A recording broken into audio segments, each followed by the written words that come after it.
Mate, you always loose on penalties to us, but don't be salty, we will not be fourth, and I'm guessing today's result confirms that. You're deluded. Stop your channel, TBH. Brother, did you see match? Sorry you hater brother. Portugal washed out Hungary 3-0. Ha ha ha. Ha ha ha. Loser. Yeah, let's all laugh at the YouTuber who wrongly predicted some of the Euro scores, shall we? A huge thank you to everyone who's supported the channel lately. I'll put some comments on screen of my favourite ones. I can't fit you all on there, unfortunately, but to everyone who's liking, sharing on Twitter, chatting to me on Instagram, DMs, I do try and get back to as many as I can. There is quite a few that come through sometimes, and yeah, if you want to chat to me, drop something in the comments below or tweet me or something like that. I will do my best to get back to you, but yeah, I really appreciate all the support. The guys on screen right now, really appreciate it. Thank you so much. And to everyone watching, please hit that like button before we jump straight into the Euros content. It seems that the Portugal fans took my predictions quite badly. So yes, Portugal, good luck for the rest of the tournament. Maybe it's Germany who are going to crash out. I did actually think that in that game that Portugal played, Hungary did well to hang on to as long as they did, and all the Portugal people that were giving it to me in the comments have, yeah, they were surely getting a bit nervous on about 80 minutes, but yeah, fair play to Portugal in the end. They did do very well to get the win. But yeah, in this video, I'm going to just run through the first round of the Euros. The first round of the Euros is done. Matchday 1 is complete. Everyone has played at least once, and yeah, we'll just have a little quick look through some of the best scores stats in this video. But yeah, in this video, we're going to be having a quick look through a few of the biggest scores in round 1, as well as who the top scorers are and stuff like that. So yes, the tournament kicked off with Italy beating Turkey, of course. Seems like ages ago now, but it's just 5 days ago that they kicked off the tournament on the opening day, and yeah, it was an impressive victory for them in the end. And yeah, half-time, of course, it was 0-0, a little bit like most of the games at the moment. They have been a bit boring in the first half, but I think that's just tournament football for you. Early doors as well, teams not wanting to give too much away, whereas maybe the teams that have gone on to lose their opening games will come out and express themselves a lot more in the second round, which means we could see more goals going into the further stages of the tournament, or the further stage of the groups anyway. The next day was obviously marred, and yeah, the black cloud of what happened to Christian Eriksen still hanging over the Euros slightly. Do let me know your thoughts in the comments below. Should the game have gone ahead? I probably don't think it should have done. Yeah, you look at the reaction now of the Denmark players a day or two later, a few days later or whatever, and it doesn't sound like they were too keen on it going ahead, but it was the wishes of Christian Eriksen. Maybe, yeah, he wasn't in the right frame of mind to maybe make that decision. But then again, it kind of shows, you know, the powers that be wanted the game to go ahead for, I suppose, sponsorship reasons and stuff like that, which, again, proves that I don't think the authorities always have fans, players, and the people really involved with football and their best interests at heart, if you know what I mean.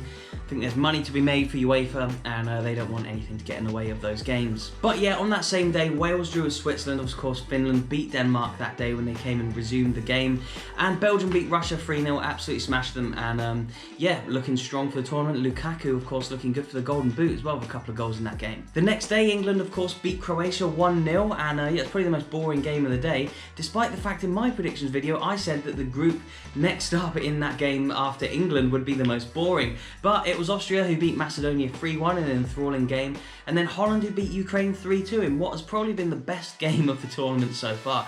What do I know? Next up came, Scotland's defeat to Czech Republic.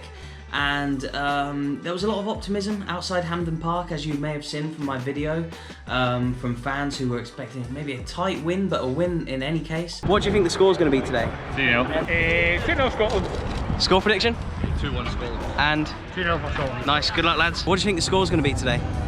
Oh, I'll take a 1-0. And yeah, no one predicted, well, who I spoke to, Czech Republic to win. I'm sure there was people in Czech Republic who thought it would happen, of course, and around the world as well. But yeah, in the end, they were too strong for Scotland. Scotland couldn't finish their chances. Schick, of course, scored 2 great goals, one amazing goal. The header was great as well, but that second goal was unbelievable. I don't even really think you can blame Marshall too much. You certainly can't blame Hendry for taking the shot, but yeah, I mean, you could put some blame on Marshall, but at the end of the day, he wasn't to know that he was going to bang that in from there, and I don't think he was to know that Hendry was going to shoot. Just one of those things, I feel like in modern day football, keepers play so high up the pitch. You see it with Neuer, like keepers are going to get caught out every once in a while. because of just the modern game that we play these days. And yeah, that was just one of those occasions, and it happened on the biggest stage to the man who his penalty save got Scotland to their first tournament in 23 years, and it could be his mistake, if you want to call it that, that kind of, put that first nail in the coffin for Scotland. So, Scotland fans, I do wish you all the best. Obviously you're playing England next. I am English, but I still want you to go through. So good luck in the next 2 games, especially against Croatia. That same day that Scotland played and lost against the Czech Republic, Slovakia beat Poland in quite a shock result as well, although Poland of course had a man sent off. And then one of the most boring games, if not, is it the only 0-0 so far? It is the only 0-0 so far. Spain against Sweden. Sweden sat in, happy to take the point, which fair play to them tactically. You'd probably say they did a good job of that. They Big Sam'd their way to a point there, and Spain couldn't break them down.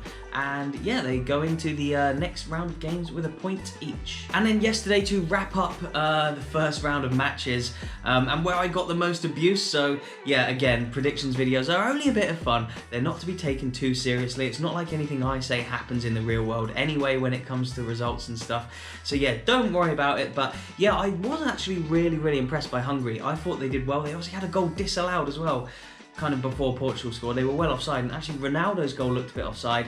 Obviously one was a penalty as well, and one was deflected. So I think you could say that Portugal got a good bit of luck towards the end of the game in their penalty, in the deflected goal, and with Ronaldo's goal at the end there. Of course, I think once Hungary went 1-0 down, they were pushing forward, didn't have enough men at the back. But yeah, Hungary didn't play great. They weren't good at keeping the ball, but it looked, the longer that the game went on as 0-0, it could have looked like they got a point. But yeah, I mean, Mbappe up against them, I think will be a different level. I wasn't overly impressed by Portugal and by Jota. Ronaldo was obviously clinical at the end when he needed to be. However, yeah, overall, Portugal huffed and puffed a little bit, and they did eventually blow Hungary down. Again, like I say, a penalty, a deflected goal, and one which was debatably offside. So, and yeah, Hungary did have one disallowed as well. So I was impressed by Hungary in ways, but then in other ways I think they didn't keep the ball very well. But the next game, the final game of the Matchday 1 round where everyone played their games, France-Germany, Mbappe with an unbelievable goal that was disallowed. But yeah, in the end it was a Hummels own goal which separated the two sides. France obviously won, and they looked so sharp. Mbappe looked literally rapid and so unreal. See, when he got through and beat Hummels for pace, Hummels got back and made a great tackle. But yeah, Mbappe up against Hungary. Could see some goals in that one for Mbappe, I think. But then again, look, what do I know? Most of my predictions are wrong. Like I say, these videos are usually a bit of fun. But yes, what an idiot I am. Who's to know what's to happen? I always think there's a few shocks in these things. So yeah, we'll see how Matchday 2 progresses. Please remember to hit that like button and subscribe before you go. I'd really appreciate it. I'll leave some videos around my head as ever, so you can keep watching my content. Thank you so much for watching, and I'll see you in the next one.